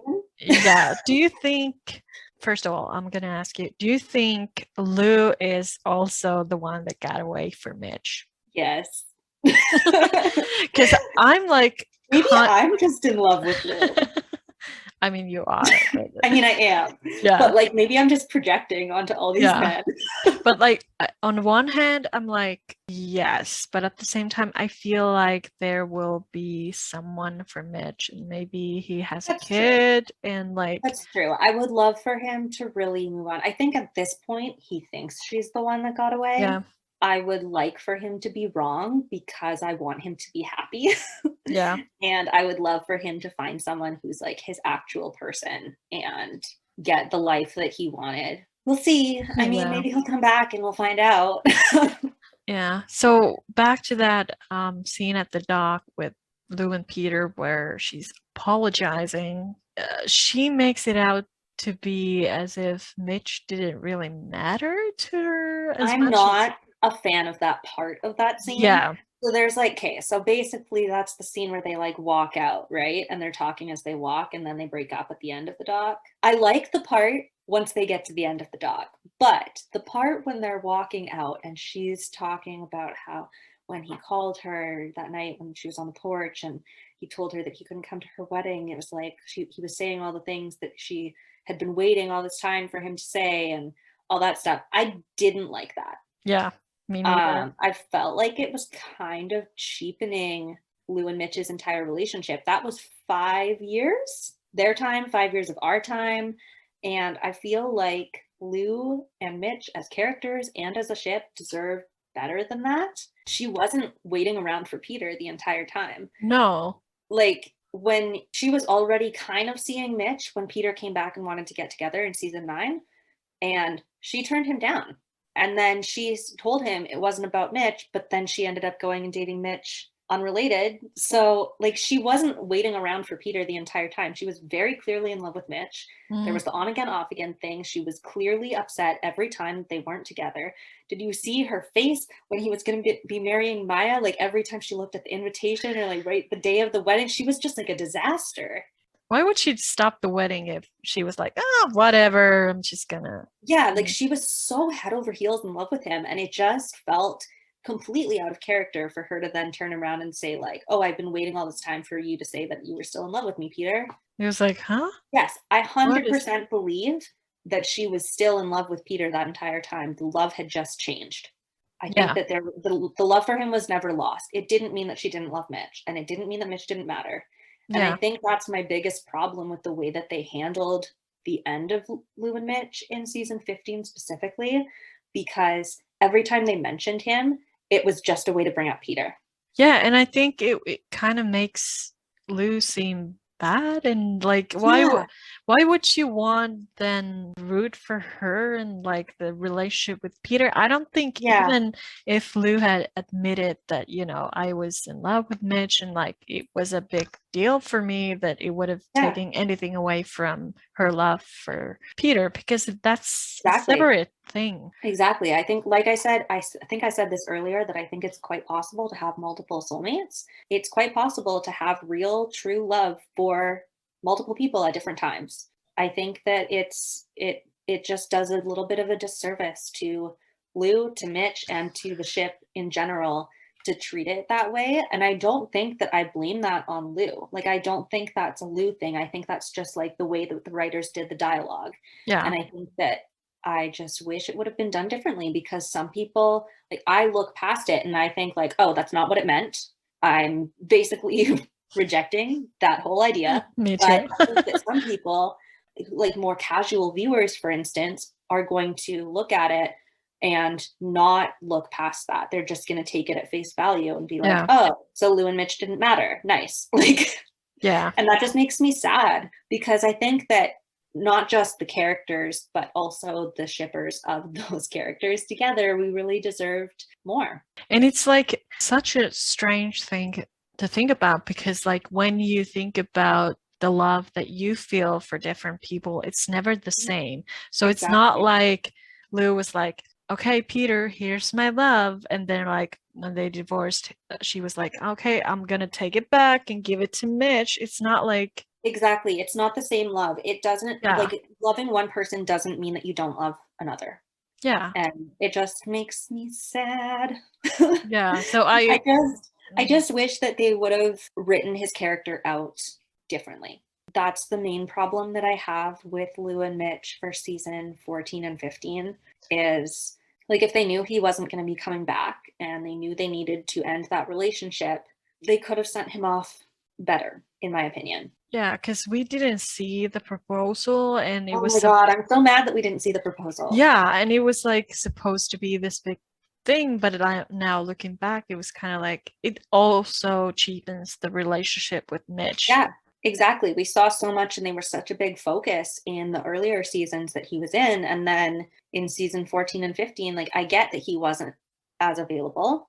Yeah. And I get that COVID made things difficult, but I would have liked to see some things a bit different. I think we should have gotten to see the proposal, because what they did, wasn't it like the first episode of season 14, and he was like, oh, where's the ring I gave you? And that was how we found out. Yeah. Where I would have really liked if he was actually there in the first episode and there was a proposal in that episode. You could have had that and then still had those several episodes where she wasn't telling anyone. It could have all been done in the season, and we could have gotten to see it. Because they filmed some of the scenes, like spread them out, like filmed them in a chunk, and then so I know that the weather was an issue, but you could have had them like in a restaurant or somewhere, like inside some other like Dude Ranch. Yeah, like some inside some building that it isn't like showing the nature around. And Dude Ranch, the house, a different house that you could have said is his house at Aspen Grove, Aspen Grove. Yeah, a barn, I don't care. Yeah, like whatever works. Yeah, I just think largely their engagement was treated as a plot device, which furthered her relationship with Amy and the conflict there, because she didn't want to tell Amy because of Ty and all that kind of stuff. And it was to further also the relationship with Lou and Peter, because I think they were planning that for the future. And I understand that as a plot device. And as a plot device, I think that was done very well. But the problem that I have with it is just that I think that Lou and Mitch deserved more than being just boiled down to a plot device. It could have been used as that plot device and still been given more attention and care for the fans, so that we felt more closure. Yeah, because it felt a little bit like, Carl proposing Lou in season 1. Kind of like we didn't really like care about Carl, but the proposal and everything around it served this purpose. But this is Mitch And like he was important to other members of the family too. And I just think that he deserved more. I get he wasn't as available during season 14, but I think with the time that Kevin had on set that they could have used him a little more when he was there in order Yeah. to provide that closure for the audience. What Yeah. did you think about the Kit storyline in season 14? Like him wanting a kid and Lou being like, I don't know, like I understood it. And I think that it made sense given that he's a few years younger and this was his first serious relationship and probably would, if it had gone through, would have been his first marriage. And I think it makes sense for him to have wanted kids. And I think it makes sense for her to have not wanted more kids. And I think Yeah. it also makes sense why that was a huge factor in them breaking up. I think that the writers kind of let that go after he was off screen and kind of in season 15, they really focused on Peter being the only reason that Lou and Mitch broke up.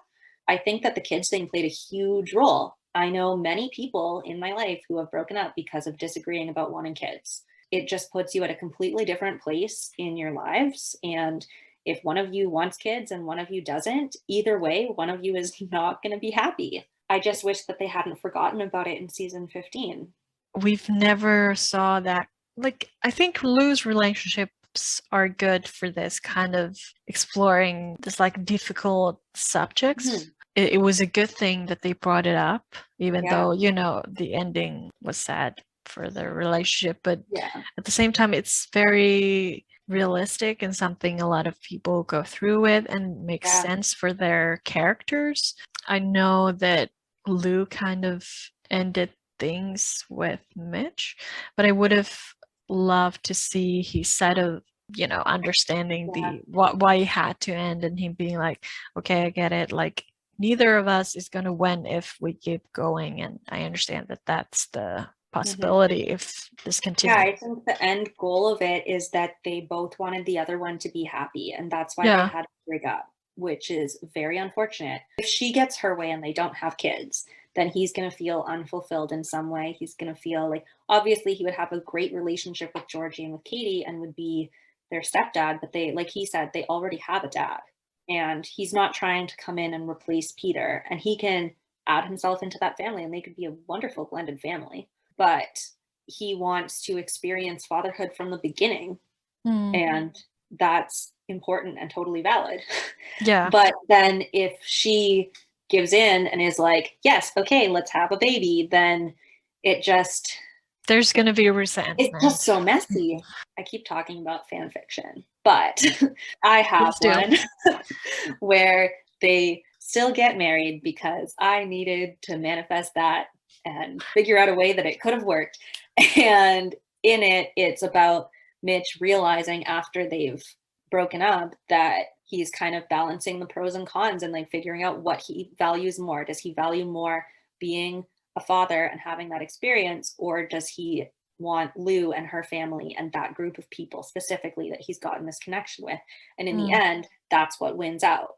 And I think that is totally possible. And I think if Kevin had still been on the show, that would have been really cool to see. But then on the other hand, it could go the other way where they end up having a kid. I don't think that Lou is in a place to purposefully have another child. I think she, like she said, she's at this place where her kids are old enough that she can finally focus on her career. She's never really gotten to do that before, because when she was focusing on her career, her mom died and then she had to come back, and then she was trying to focus on that, and then like she had Katie and then she got Georgie, and so it's like she's finally able to do that. She's the mayor of Hudson. She has a lot of things to do, and so I think she wouldn't really be able to handle balancing that plus having another baby. And so, like, yes, I am going to write another fic in which there is an accidental pregnancy situation. And it's going to be really angsty because it's not what she thinks she wants. And it's going to be really messy. And I'm very sorry to anyone who reads it. And I'm also sorry to myself when I write it because it's going to hurt. But that's why you do it. I mean, yeah, I think that there's no real way for it to be totally happy and to work out with the kids issue. Yeah, because it's not, it would Someone's be, gonna lose out, and maybe it'll be okay in the end and maybe it won't, but it's going to be painful along the way. yeah, and it would be kind of weird, kind of like when in season 15, episode 9, Lou's talking to Katie and she's like, okay, yeah, I can see Katie's side. Like, I shouldn't go forward with Peter. And then in the next episode, Katie's like, no, I was just confused. And it's like, okay, that can happen. But at the same time, it was kind of like complete turnaround from. I wish we had gotten to see more of that because I think Bae did an amazing job this season. And I really loved seeing that episode where her and Lou went camping. Yeah. And I liked getting to see that conversation and kind of get that side of it because I think people forget about the kid side in a relationship like that. But I understand that it's totally fair for her to have been feeling that as a kind of protective method based on what she went through and how it hurt her parents and it hurt Georgie. And then to realize like, no, but I wish this was happening. And I get that. I just wish we would have gotten to see more of the in-between because I think Bae would have killed it and it would have been really cool to see. Yeah, because I think, did she even really have scenes in episode 10 before that? I think that was really it. Yeah, to kind of go back to season 14, like it would have been weird if Lou would have been in episode 9, like, no, I don't want kids. And then she, in the next episode, is like, you know what? Maybe I should have kids. Yeah, like, what? Yeah, it just wouldn't have made sense. I think the important thing that people forget about the way Lou and Mitch broke up is that it wasn't just about the kids and it wasn't just about Peter. It was a combination of both. And also, I think Lou wasn't ready to get married again. I don't know if she wants to be married again because being married was just not a great experience for her towards the end. And I think, like I said, she's so terrified of that. I think that the reason that she accepted Mitch's proposal is she just needed something happy to hang on to after losing Ty. Her family was going through so much. When she was telling Peter about how she felt like she lost a brother, that just like, it was maybe one of the most painful scenes in season 14 for me. It was like that one and the one where Tim was taking down the house. Oh my God. Didn't she say something to Peter like, maybe like I just wanted to be happy for a little while and like have this. So I do think you're onto something there. I think she did love him and she could have been with him for many years and been totally happy. I don't think that was the right time for a proposal. I understand why he might have done that. I don't think that it was healthy. Yeah. Just because I think she was just going through so much and they all were. And Mitch even too, because he was kind of in that family, even though he had already kind of moved to Aspen Grove and was kind of in and out. But I think they were just going through so much and she just needed something good to cling to and something that would make her feel like she had something to look forward to and something to be happy about. And then she felt so guilty after she did it that she wouldn't even tell anyone. She didn't wear the ring at work. Like she couldn't let herself fully feel it. And I think that really affected, like, I had a lot of problems when I first watched season 14 because I was like, it doesn't make sense to me why she's not feeling happy. She's finally engaged to this guy that she loves and she's been waiting for, like, she's been in love with him for years at this point. Yeah. And I didn't get it when I first watched it. And it wasn't until I was starting to like rewatch that season and really think about it that I thought like, wait, I get it suddenly. Because I think the reason that it felt like she wasn't invested in the relationship and like it felt like she was doubting and not actually wanting to get married was just because she'd gotten ahead of herself. She said yes, and then she didn't know how to tell him that she wasn't sure.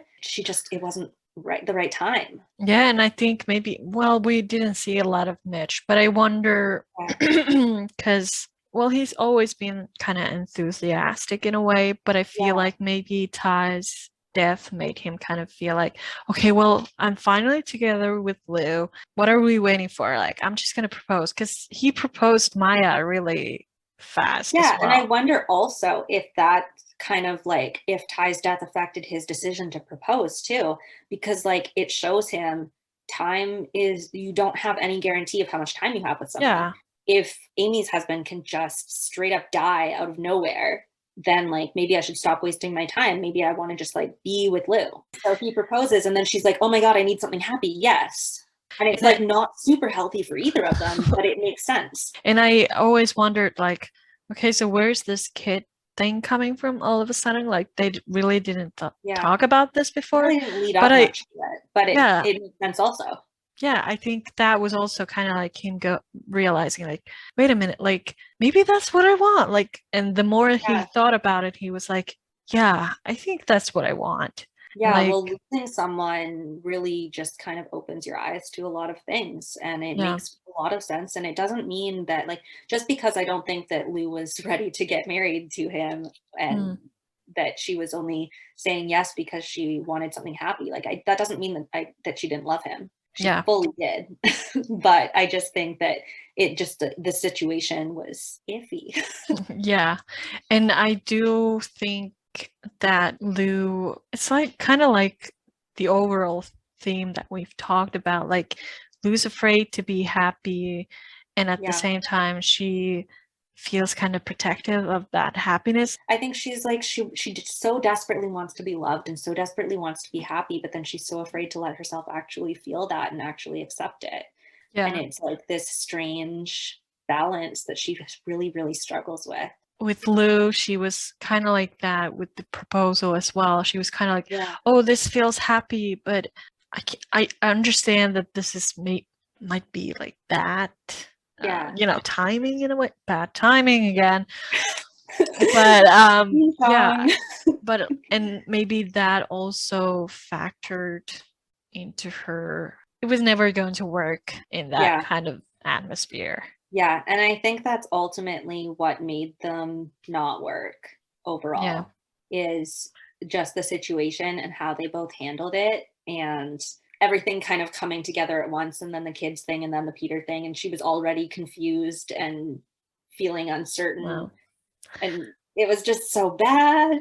Now that I'm thinking about, like, do you think Ty dying also ruined Lou and Mitch? Because it made them kind of like Mitch act the way he did, like, oh, let's get married, let's have kids, and Lou being like, I don't know about this, like, I can't Yeah. have happiness, like, I think maybe. I mean, thanks, Ty. if you think about it, yeah, thanks, Ty. I think if you think about it in terms of if Ty's death was the Kickstarter for both of their actions for season 14, that makes a lot of sense. It is speculation. And it is, I don't know that either of them would have consciously realized if that was the case, but it would have made Mitch kind of go, oh my God, time is fleeting and nothing is guaranteed. I got to do all these things that I want before it's too late. And it would have made Lou go, I need something happy to hang on to. And also, like, maybe nobody deserves happiness because Amy and Ty were happy and look where that ended up. Yeah. And so she's just like freaking out. He's freaking out. And I think that it just did not mesh because they handled it very differently. And I would have been interested to see how things would have gone if Ty didn't die, or if Kevin was not available at all for season 14, because they were almost about to break up at the end of season 13. And like, if Kevin hadn't been available, they probably would have just been like, oh yeah, they broke up over the break. Moving on. Yeah. Come on, welcome, Peter. And I mean, yeah, they would have just dragged out the Lou and Peter getting back together thing for longer, probably, or had them get together sometime in season 14, which probably wouldn't have been healthy for either of them, but that's not the point. But it just is interesting to think about, like, how much Ty's death really affected so much more than you really think, because you really think about it when you think about Ty's dying, you think Amy and Lindy specifically, and then you think about the other people on the outside, but you don't think about how it affects those people's relationships with everyone else.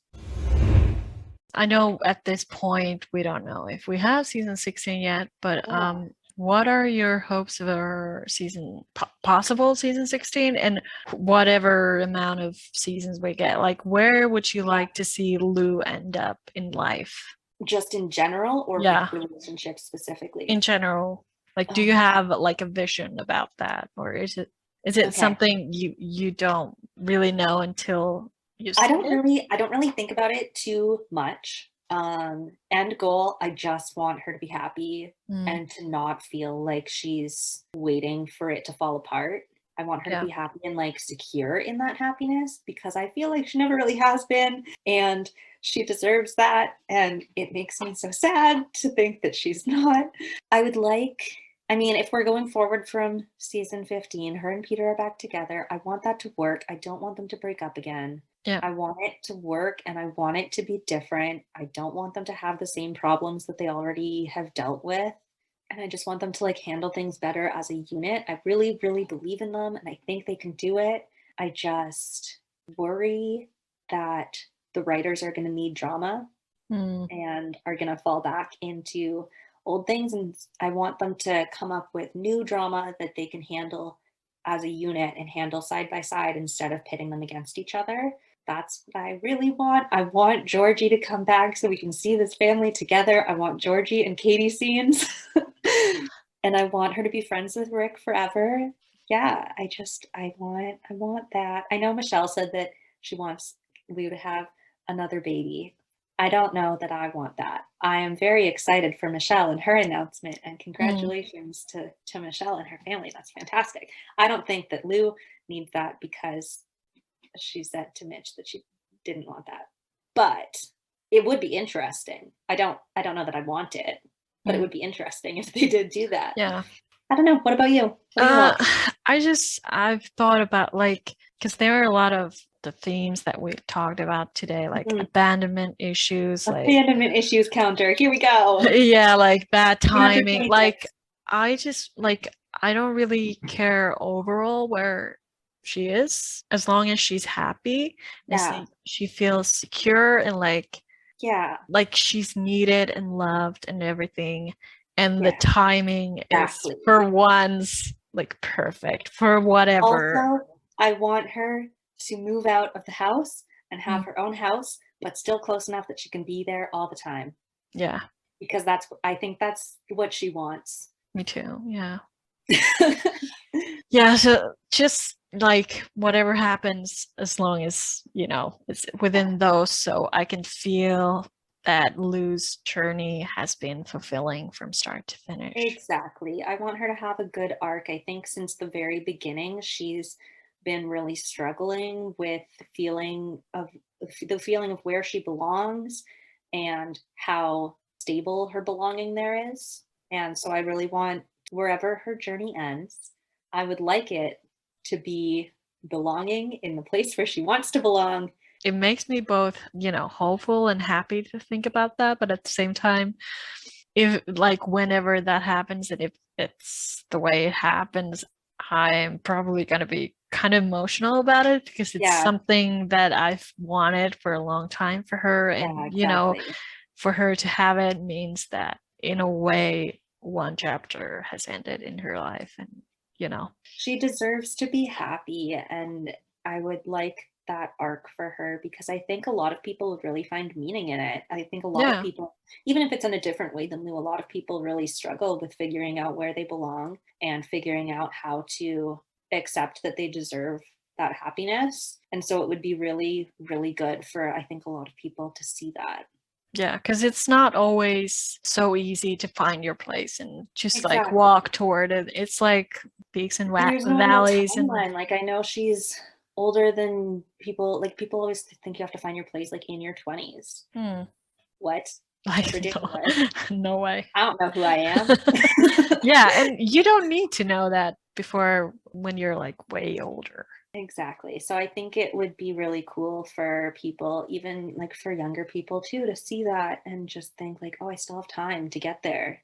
While Lou has always been portrayed as this independent woman, I don't think for her not to know the answers always, like whether it's relationships or whatever else, I don't think that takes away from that kind of representation of women. Like exactly. And I really like that duality in her, is that she's independent, but she's also needs people so badly. And she just has like all these different kind of contradictions within herself.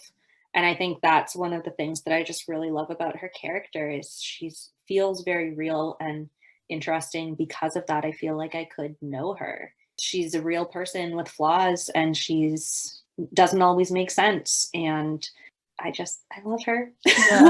And I think even though my life is very different from hers, I can still see myself in her in some ways. I've really appreciate having that and, you know, someone in the show to show. Exactly. Like my life is nothing like Lou's life.